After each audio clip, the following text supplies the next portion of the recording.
শুভেচ্ছা, সবাইকে স্বাগত সন্ধ্যার মাছরাঙা সংবাদে। আপনাদের সঙ্গে আছি আমি ফারহানা পারভিন। শুরুতে জানিয়ে দিচ্ছে গার্ডিয়ান লাইফ ইন্স্যুরেন্স সংবাদ শিরোনাম। নতুন করে দেয়া ৯ দফা দাবিতে সারা দেশে ফের বিক্ষোভ করেছে আন্দোলনকারী শিক্ষার্থীদের একাংশ। রাজধানীর বেশ কয়েক জায়গায় বিক্ষোভে নামে তারা। তাদের সরাতে লাঠিচার্জ করে পুলিশ, আটক করা হয় বেশ কয়েকজনকে। চট্টগ্রাম, রাজশাহী, বরিশাল এবং সিলেটেও বিক্ষোভ হয়েছে। এদিকে সাম্প্রতিক সহিংসতায় নিহতদের স্মরণে কাল শোক পালনের ঘোষণা দিয়েছে সরকার। কোনো চাপ নয়, আন্দোলনের ৬ সমন্বয়কারী স্বেচ্ছায় কর্মসূচি প্রত্যাহারের ঘোষণা দিয়েছে বলে জানিয়েছেন তাদের স্বজনরা। সকালে গোয়েন্দা পুলিশ হেফাজতে থাকা সন্তানদের সঙ্গে দেখা করতে যান তাদের বাবা মা সহ নিকট আত্মীয়রা। পরে জানান সবাই ভালো আছে। আর গোয়েন্দা পুলিশ জানিয়েছে নিরাপত্তা নিশ্চিত করে শীঘ্রই তাদেরকে পরিবারের কাছে ফিরিয়ে দেওয়া হবে। কোটা আন্দোলনের ৬ সমন্বয়কে গোয়েন্দা অফিসে নিয়ে খাওয়ানো এবং তা প্রচার করা মশকরা বলে মন্তব্য করেছেন হাইকোর্ট। তাদের মুক্তি দিতে এবং আন্দোলনকারীদের উপর গুলি না চালানোর নির্দেশনা চেয়ে আজ উচ্চ আদালতে রিট করেন ২ আইনজীবী। রাষ্ট্রপক্ষ বলেছে নিরাপত্তার জন্যই তাদের হেফাজতে রাখা হয়েছে। এই রিটে শুনানির জন্য আগামীকাল দিন ধার্য করা হয়েছে।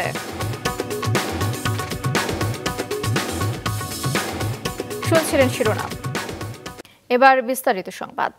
বৈষম্য বিরোধী ছাত্র আন্দোলনের মূল সমন্বয়কদের ৬ জন গতকাল সকল কর্মসূচি প্রত্যাহার করলেও একই ব্যানারের ৯ দফা দাবিতে রাজধানী সহ সারা দেশের সকালে বিক্ষোভ করেছে শিক্ষার্থীদের একাংশ। এই সময় লাঠিচার্জ করে তাদের সরিয়ে দেয় পুলিশ। চট্টগ্রাম, রাজশাহী, বরিশালেও বিক্ষোভ হয়েছে। এই সময় ঢাকা রাজশাহী মহাসড়কও অবরোধ করা হয়। সারা দেশে আটক করা হয় বেশ কয়েকজনকে। বৈষম্য বিরোধী ছাত্র আন্দোলনের ব্যানারে একদল শিক্ষার্থী দুপুর ১২টা নাগাদ রাজধানীর সায়েন্স ল্যাব মোড়ে রাস্তায় নামে। গতরাতে সামাজিক যোগাযোগ মাধ্যমে বিক্ষোভ কর্মসূচি ঘোষণার পর নতুন করে ৯ দফা দাবিতে স্লোগান দিতে থাকে তারা। পরিস্থিতি সামলাতে লাঠিচার্জ ও কাঁদুনে গ্যাস ছোড়ে দাঙ্গা পুলিশ। আশপাশের স্থাপনায় আশ্রয় নেওয়া বিক্ষোভকারীদের মধ্যে আটক হয় ১১ জন। মধ্যরাতে কর্মসূচি কারা দেয়? যারা মধ্যরাতের জীব, যারা অন্ধকারের জীব, এই জামাত শিবির চক্র এবং বিএনপির যারা সন্ত্রাসীরা, তারা এখানে ১৮ জনকে গ্রেপ্তার করেছে। এরা প্রত্যেকে কিন্তু জামাত, এরা কেউ কিন্তু ছাত্র নয়, এরা সবাই জামাত শিবির এবং বিএনপির কর্মী। এরা এখানকে ভাঙচুর করার জন্য এখানে এসেছিল। পুলিশের তৎপরতা তারা তা করতে পারেনি। ঢাকা শহরের যেখানেই জামাত শিবিরকে দেখা যাবে, বিএনপিকে দেখা যাবে, তাদেরকে বিন্দু পরিমাণ স্পেয়ার করা হবে না। মিরপুরের ১০ নম্বর গোল চক্কর থেকে আটক হয় ৯ বিক্ষোভকারী। দাঙ্গা পুলিশ ছাড়াও পুরো এলাকা টহল দিয়ে রাখে র্যাব ও সেনা সদস্যরা। এ সময় মোড়ে মোড়ে অবস্থান নেয় ক্ষমতাসীন দলের নেতাকর্মীরাও। মিরপুরের ইসিবি চত্বরে বিক্ষোভ মিছিলের জন্য জড়ো হওয়া শিক্ষার্থীদের লাঠিপেটা করে পুলিশ। আশপাশের গলিতে অভিযান চালিয়ে আটক করা হয় অন্তত ২২ আন্দোলনকারীকে। পরিস্থিতি নিয়ন্ত্রণে আশেপাশের অলিগলিতে অতিরিক্ত দাঙ্গা পুলিশ ও সেনা সদস্যদের তৎপর হতে দেখা যায়। মোড়ে মোড়ে ক্ষমতাসীন দলের কর্মীদেরও অবস্থান ছিল সরব। অভিযান চলতেছে। এই ইসিবি চত্বর আশপাশ এলাকা পুরোটাই সিকিউর করা হয়েছে, সম্পূর্ণ নিয়ন্ত্রণে আছে এবং নিরাপত্তা কোনো সমস্যা নাই। পল্টন এলাকা থেকে বিক্ষোভের সময় আটক হয় বৈষম্য বিরোধী ছাত্র আন্দোলনের সহ সমন্বয়ক ঢাকা বিশ্ববিদ্যালয়ের শিক্ষার্থী মুসাদ্দিক ও রাফি সহ আরও ৪ জন। রাজশাহী বিশ্ববিদ্যালয়ের শিক্ষার্থীরা দুপুরে ঢাকা রাজশাহী মহাসড়ক ১ ঘণ্টা অবরোধ করে বিক্ষোভ করে। এ সময় আন্দোলনে একাত্মতা জানান কয়েকজন শিক্ষকও। যে সকল সন্ত্রাসীরা শিক্ষার্থীদের উপর নৃশংস হামলা পরিচালনা করেছে এবং পরিচালনা নির্দেশ দিয়েছে, তাদেরকে আটক করে এবং হত্যা মামলা দায়ের করে দ্রুত সময়ের মধ্যে গ্রেফতার দেখা যাবে। বরিশাল বিশ্ববিদ্যালয়ের আন্দোলনরত শিক্ষার্থীরা অভিযোগ করেছে তাদের বিক্ষোভে ছাত্রলীগ হামলা করেছে। এতে আহত হয়েছে অন্তত ১৫ জন। আমার ভাই মরেছে, আমরা বোন আহত, আমার বোনরা মরেছে। আমি অবশ্যই এটা ছাত্র হিসাবে, আমার ভাই হিসাবে আমার দাবি আমি করব। রাতের বেলায় পুলিশ দিয়ে বিভিন্নভাবে যারা আন্দোলন করেছে তাদেরকে একটা হয়রানির মুখে ফেরা হচ্ছে। আমাদের ছাত্রদের নিরাপত্তা কোথায়? এছাড়া চট্টগ্রাম বিশ্ববিদ্যালয়ের শিক্ষার্থীরা বিক্ষোভ মিছিল করেছে। তাদের ছত্রভঙ্গ করতে সাউন্ড গ্রেনেড, কাঁদুনে গ্যাস ও লাঠিচার্জ করে পুলিশ। বিক্ষোভকারীদের অন্তত 10 জনকে আটক করে প্রিজন ভ্যানে নিয়ে যাওয়া হয়। কাউসার সোহেলি, মাছরাঙ্গা সংবাদ, ঢাকা। কোটা আন্দোলনকে ঘিরে সহিংসতায় নিহতদের স্মরণে আগামীকাল দেশব্যাপী শোক পালন করা হবে। আজ মন্ত্রিসভার বৈঠকে সিদ্ধান্ত হয়েছে, কর্মসূচির অংশ হিসেবে কালো ব্যাজ ধারণ এবং মসজিদে দোয়া মাহফিলের আয়োজন করা হবে। এছাড়া মন্দির, গির্জা, প্যাগোডায় বিশেষ প্রার্থনা হবে। প্রধানমন্ত্রী কার্যালয়ে প্রধানমন্ত্রী শেখ হাসিনার সভাপতিত্বে অনুষ্ঠিত বৈঠকে স্বরাষ্ট্রমন্ত্রী জানিয়েছেন, সহিংস ছাত্র আন্দোলনে আইনশৃঙ্খলা বাহিনীর সদস্য সহ এই পর্যন্ত 150 জন মৃত্যুর কথা জানা গেছে। নিহত ব্যক্তিদের স্মরণে শোক প্রস্তাব গ্রহণ করা হয়। বিকেলে সচিবালয়ের সংবাদ সম্মেলনে বৈঠকের সিদ্ধান্ত জানান মন্ত্রিপরিষদ সচিব মোহাম্মদ মাহবুব হোসেন।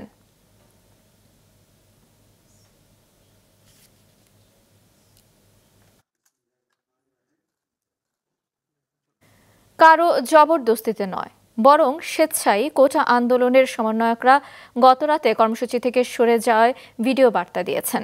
ডিবি কার্যালয়ে তাদের সাথে দেখা করে এমনটি জানিয়েছেন স্বজনরা। আর গোয়েন্দা পুলিশের পক্ষ থেকে জানানো হয়েছে, শীঘ্রই 6 সমন্বয়কারীকে পরিবারের কাছে ফিরিয়ে দেওয়া হবে। ঢাকা মহানগর গোয়েন্দা পুলিশ হেফাজতে থাকা বৈষম্য বিরোধী ছাত্র আন্দোলনের 6 সমন্বয়কের সাথে দেখা করতে সকালে সেখানে যান তাদের বাবা মা সহ নিকট আত্মীয়রা। বেরিয়ে এসে তারা জানান 6 জনই সুস্থ ও নিরাপদে আছেন। এরা যা চাইছে তা পাইছে, এখন আর এদের নেক্সটে আর কোনো ধরনের এরা চিন্তা ভাবনা নাই। কোনো প্রেশার হয় নাই, স্বেচ্ছায় খুব ভালো আছে। ওনারা সবই সরকার মানে নিচ্ছে, যার জন্য ওনারা সজ্ঞানে ওনারা সব উদ্যোগ করছে। সবাই ঠিক আছে, এবার সবার সঙ্গে মোটামুটি গার্জিয়ানদের সঙ্গে এবং তাদের সঙ্গেও কথা বলছি, খুব ভালো লাগছে। শাশুড়িকে জিজ্ঞাসা করছি, তারপরে বলছে আম্মা আমি ভালো আছি, এখানে কিচ্ছু করে নাই। দুপুরে তাদের সবাইকে নিয়ে খাবার খান ডিবি প্রধান। পরে সাংবাদিকদের জানান, শিগগিরই পরিবারের কাছে ফিরিয়ে দেওয়া হবে সমন্বয়কদের। ডিবি একটি আস্থার জায়গা, সেখানে কাউকে জোর করে সেখানে রাখা হয় না, কারো উপর কোনো অন্যায় অত্যাচার করা হয় না, জোর করে কোনো বিবৃতি নেওয়া হয় না। শীঘ্রই তারা তাদের পরিবারের কাছে চলে যাবে, যদি আমরা তাদের সিকিউরিটি বিষয়টা দেখছি। গতরাতে ডিবি কার্যালয় থেকে এক ভিডিও বার্তায় সমন্বয়ক নাহিদ ইসলাম প্রধান দাবি পূরণ হওয়ায় আন্দোলন থেকে সরে যাওয়ার ঘোষণা দেন। গোয়েন্দা পুলিশের নির্যাতন ও ভয়ভীতিতে এমনটি করা হয়েছে বলে সমালোচনা তৈরি হয়। ওবায়দুল কবির, মাছরাঙা সংবাদ, ঢাকা। বৈষম্য বিরোধী ছাত্র আন্দোলনের 6 সমন্বয়কে গোয়েন্দা বিভাগে ধরে নিয়ে খাওয়ানো এবং ছবি তোলাকে জাতির সঙ্গে মশকরা বলে মন্তব্য করেছেন হাইকোর্ট। বৈষম্য বিরোধী ছাত্র আন্দোলনের 6 জন সমন্বয়ককে অবিলম্বে মুক্তি দিতে ও দেশের বিভিন্ন স্থানে আন্দোলনকারীদের ওপর গুলি না চালাতে নির্দেশনা চেয়ে হাইকোর্টে রিট আবেদন করেন আইনজীবী মঞ্জুর আল মতিন ও আইনুন নাহার সিদ্দিকা। বিচারপতি মোস্তফা জামান ইসলাম ও বিচারপতি SM মাসুদ হোসাইন দোলনের সমন্বয়ে গঠিত হাইকোর্ট বেঞ্চে আজ বেলা 1:30টায় ওই রিটের ওপর শুনানি শুরু হয়। রাষ্ট্রপক্ষে অতিরিক্ত অ্যাটর্নি জেনারেল, ডেপুটি অ্যাটর্নি জেনারেলরা শুনানিতে অংশ নেন। শুনানির এক পর্যায়ে অতিরিক্ত অ্যাটর্নি জেনারেল মোহাম্মদ মেহেদী হাসান চৌধুরী বলেন, টিভিতে দেখেছি 6 জন সমন্বয়ক কাঁটা চামচ দিয়ে খাচ্ছেন। সে সময় প্রসঙ্গক্রমে আদালত ডিবি অফিসের উদ্দেশ্যে মন্তব্য করেন, যাকে ধরেন খাবার টেবিলে বসিয়ে দেন, ছবি তোলেন, জাতিকে নিয়ে এমন মশকরা করা ঠিক না। হাতের টেবিলে বসে ছবি তুলে এটাই করেন, আপনি কি এটা মশকরা পাইছেন? ঠিক এই মশকরা ল্যাঙ্গুয়েজটা ইউজ করছে। আমরা চেয়েছি যে এই 6 জনের মুক্তি এবং ইলিগাল ডিটেনশন এটা যাতে বন্ধ হয়। আমরা আদালতে বলেছি নিরস্ত্র প্রতিবাদকারীদের উপরে গুলি চলতে পারে না। এই 6 জনকে অবশ্যই আদালতের সামনে আনতে হবে এবং তাদের কাছ থেকে জানতে হবে যে তাদেরকে কি আটকে রাখা হয়েছে নাকি তারা স্বেচ্ছায় ডিবি অফিসে বেড়াতে গেছেন। রাষ্ট্রপক্ষের আইনজীবীরা বলেন, গ্রেপ্তার বা আটক নয়, নিরাপত্তা দিতেই 6 জন সমন্বয়ককে ডিবি হেফাজতে নেওয়া হয়েছে। এদের নিরাপত্তার জন্যই এদেরকে নিরাপত্তা প্রদান করা হচ্ছে। এখানে আমাদের বুঝতে হবে, গ্রেফতার বা ডিটেনশন এক জিনিস, আর যে কোনো নাগরিককে নিরাপত্তা প্রদান করা আরেকটা জিনিস। আন্দোলনের 6 জন সমন্বয়ককে ডিবি হেফাজতে নেওয়া বেআইনি বলে উল্লেখ করেন ব্যারিস্টার সারাহ হোসেন। আইনি কোনো ক্ষমতা বহির্ভূতভাবে রাখা হয় তার হেফাজতে, এটা নিয়ে আদালত নির্দেশ দিতে পারবে তাকে সেখান থেকে মুক্ত করানোর জন্য।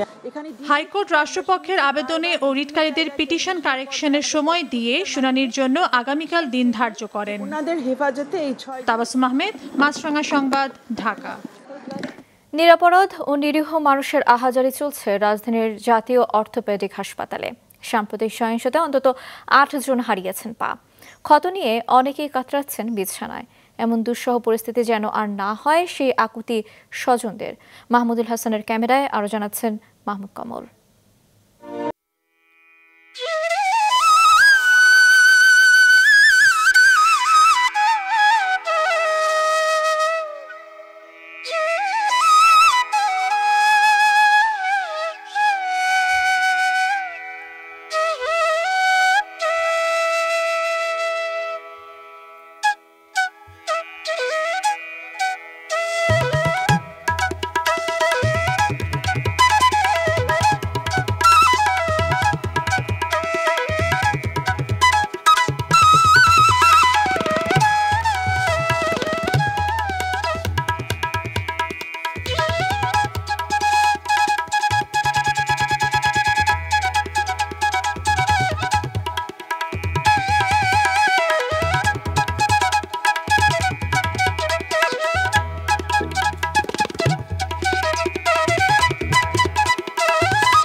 বয়সেই পা হারিয়েছে ছেলে। পঙ্গু হাসপাতালের বেডে কাতরানো বেশিরভাগ আহতই কম বয়সী তরুণ কিংবা যুবক। তারা কোটা আন্দোলনের সঙ্গে জড়িত ছিলেন না। এখনো জানি না আর কতদিন থাকতে হবে। আগস্টের শেষে আমার ইয়ার ফাইনাল এক্সাম। এত কষ্ট করে ছেলেমেয়েরা লেখাপড়া করে দিছি, আজকে আমার ছেলের এত কষ্ট। আল্লাহ যে আমার কবে সুস্থ করবে, কবে যে আমার আবার সংসারকে হাল ধরতে পারবো, সেই গ্যারান্টি আমি দিতে পারতেছি। যারা পা হারাইছে, হাত হারাইছে, ওদের চিকিৎসা শেষে ওরা যেন জীবিকার জন্য একটা অবলম্বন পায়, একটা চাকরি পায়। এরম আর মায়ের কোল জানি খালি হয় না, আর মায়ের কান্দন যেন হয় না। ওই হাসপাতালে এখন চিকিৎসা নিচ্ছেন 76 জন। এদের মধ্যে পা হারিয়েছেন অন্তত 8 জন। কর্তৃপক্ষ বলছে 6 মাস টানা চিকিৎসার পর বোঝা যাবে আহতদের শারীরিক পরিস্থিতি। আমরা আর্টিফিশিয়াল লিম্বের মাধ্যমে সরকারের নির্দেশে, মাননীয় প্রধানমন্ত্রীর নির্দেশে আমাদের ডিরেক্টর স্যার এখান থেকে এটা ব্যবস্থা করে দেবে। এটা সবই ম্যাক্সিমাম এখানে গানশট ইঞ্জুরি পেশেন্ট। কিছু অপারেশন করে 2 সপ্তাহ 3 সপ্তাহ পরও ছেড়ে দিতে পারি। আবার যেগুলো আরেকটু মেজর, মাসখানেকের মধ্যে আশা করি অনেক রোগী চলে যাবে। আর্থিক সহায়তা চেয়ে হাসপাতালের সমাজসেবা অধিদপ্তর কার্যালয়ে এরই মধ্যে আবেদন করেছেন 25 জন। এছাড়া হাড় ভাঙা রোগীদের বিভিন্ন যন্ত্রপাতি দিয়ে সহায়তা করতে এগিয়ে এসেছে বেশ কিছু বেসরকারি সংস্থা। মাহমুদ কমল, মাছরাঙা সংবাদ, ঢাকা। কোটা আন্দোলনকে ঘিরে শিক্ষা প্রতিষ্ঠানে অচল অবস্থা কাটাতে হতাহত শিক্ষার্থী এবং তাদের পরিবারের পাশে দাঁড়ানো কয়েক দফা সুপারিশ করেছেন ঢাকা উত্তর সিটি কর্পোরেশন এলাকার বিভিন্ন বিশ্ববিদ্যালয় উপাচার্য এবং কলেজের অধ্যক্ষরা। শিক্ষার সুষ্ঠু পরিবেশ নিশ্চিত করার বিষয়ে বিকেলে কর্পোরেশন কার্যালয়ে এক মতবিনিময় সভার আয়োজন করা হয়। 36টি বিশ্ববিদ্যালয় উপাচার্য এবং 117টি কলেজের অধ্যক্ষ ও প্রতিনিধিরা এতে অংশ নেন। প্রায় 2 ঘন্টার আলোচনা শেষে শিক্ষকরা তাদের মতামত এবং সুপারিশ তুলে ধরেন। পরে উত্তর সিটি মেয়র জানান, ক্ষতিগ্রস্ত শিক্ষার্থীদের আর্থিক এবং আইনি সহায়তা দেয়া, শিক্ষার্থীদের প্রতি সহানুভূতিশীল হওয়া, শিক্ষক শিক্ষার্থী অভিভাবকদের মধ্যে যোগাযোগ বাড়ানো, অনলাইনে ক্লাস শুরু করা সহ যেসব সুপারিশ এসেছে সরকার প্রধানকে তা জানানো হবে। বাংলাদেশি পোশাকে বিদেশি ক্রেতারা রপ্তানির গতি ধরে রাখতে নিরবচ্ছিন্ন ইন্টারনেট সেবা নিশ্চিত করার আহ্বান জানিয়েছেন পোশাক প্রস্তুত এবং রপ্তানিকারক সমিতি বিজিএমইএ কার্যালয়ে সংগঠনের নেতাদের সঙ্গে বিকেলে বৈঠকে দ্রুত ইন্টারনেটের গতি বাড়ানোর ওপর জোর দেয় বায়ার্স ফোরাম। বৈঠক শেষে বিজিএমইএ সভাপতি বলেন, গেল কিছুদিনের পরিস্থিতিতে বিদেশি ক্রেতারা কিছুটা উদ্বিগ্ন ছিলেন। তারা বন্দরে কন্টেইনার জট কাটানোর ওপর জোর দিয়েছেন, আশ্বস্ত করেছেন পোশাক কেনার কোনো অর্ডার তারা বাতিল করবেন না। তারা নিরবিচ্ছিন্ন যাতে ইন্টারনেট থাকে সে বিষয়টা আমাদের কাছে রিকোয়েস্ট করেছে। কন্টেইনার জট সেটা যাতে দ্রুত শেষ হয়। 5 দিন ডিলে হয়েছে। সেই কারণে যদি আমাদের কোনো প্রকার যথাসময়ে যদি আমরা মালটা রপ্তানি করতে না পারি, সে কারণে আমাদের কোনো প্রকার আমাদের ক্যান্সেলও করবে না এবং ডিসকাউন্টও করবে না, এবং সে বিষয়ে আমাদের আশ্বস্ত করেছেন।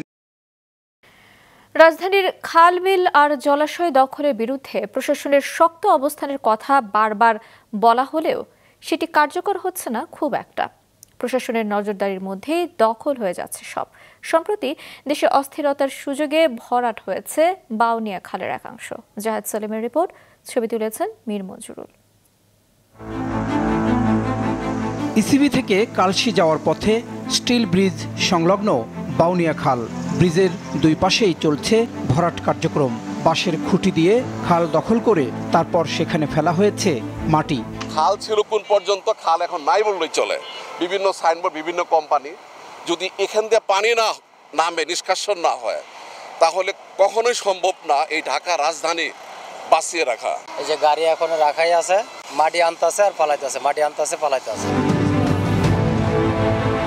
আর অন্য পাশে প্রতিদিন বেশ কয়েকটি ট্রাকে করে মাটি ফেলা হচ্ছে, যে কারণে সংকুচিত হয়ে পড়ছে এই খালটি।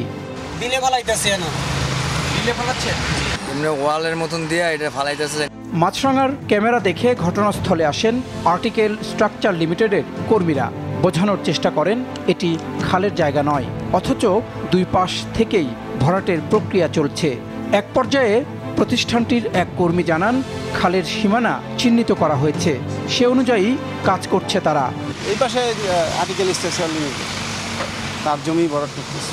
কোথায় সীমানা সেটি দেখাতে নিয়েও দেখাতে পারলেন না এই কর্মী। ঘাসে দেখাতে পারবেন? আছে পিলার, দেখেন ওই যে ঘাসের এখানে আছে। কোন জায়গায় আছে? এখানে পিলার।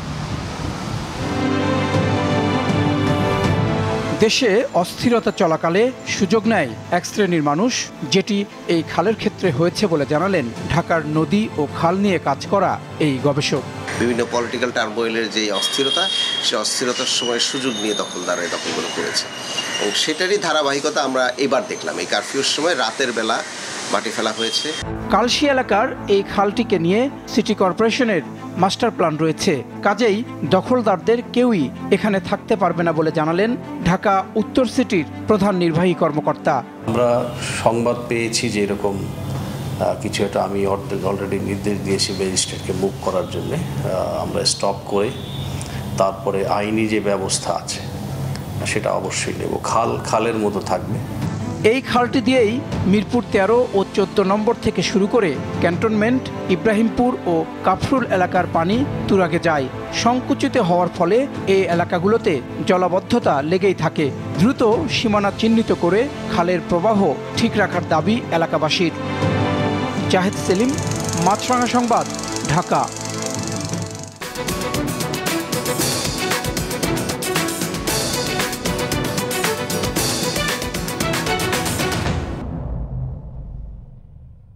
লেবাননে হিজবুল্লাহর সঙ্গে তীব্র উত্তেজনার মধ্যেই গাজার বিভিন্ন স্থানে ইসরায়েলি হামলায় আরও অন্তত ৬৬ জন নিহত হয়েছে। গতকাল খান ইউনিস এবং দেইর আল বালাহ এলাকায় বিমান থেকে হামলা চালায় ইসরায়েলি বাহিনী। এতে অর্ধশতাধিক প্রাণহানির পাশাপাশি আহত হয় ২ শতাধিক মানুষ। গাজায় আগ্রাসন অব্যাহত থাকলে প্রয়োজনে সামরিক হস্তক্ষেপের ইঙ্গিত দিয়েছেন তুরস্কের প্রেসিডেন্ট রিসেপ তাইপ এরদোয়ান। এদিকে মধ্যপ্রাচ্যে যুদ্ধ ছড়িয়ে পড়ার ঝুঁকি বাড়ায় উদ্বেগ জানিয়েছে যুক্তরাষ্ট্র। মার্কিন পররাষ্ট্রমন্ত্রী অ্যান্টনি ব্লিংকেন বলেছেন, গাজায় দীর্ঘমেয়াদী যুদ্ধবিরতির পাশাপাশি লেবানন ইসরায়েল সীমান্তের সংঘাত থামাতে হবে।